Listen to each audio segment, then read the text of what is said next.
এদিকে বাবা নানা রকম লোভ দেখিয়ে বলছে তুই উঠে আয়, কিন্তু আমি কোনোভাবেই উঠতে পারছি না। এদিকে বাড়ির চারিপাশে লোক দিয়ে ভরে গেল।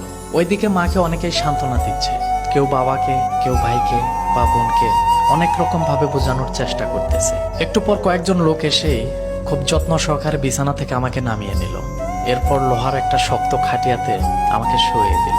আমি কাঁদছি আর বলছি আমার পিঠে অনেক ব্যথা হচ্ছে, আমাকে নামাও এই শক্ত লোহার খাটিয়া থেকে।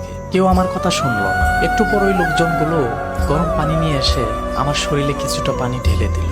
ইস, আমার শরীরটা মনে হয় পড়ে গেল। আমি চিৎকার করে কাঁদছি, তারপরে আমার কথা কেউ শুনল না। ওই লোকজনগুলো পরম যত্নে আমার শরীরে গরম পানি ঢেলে ঢেলে যত্ন সহকারে গোসল দিয়ে দিচ্ছে।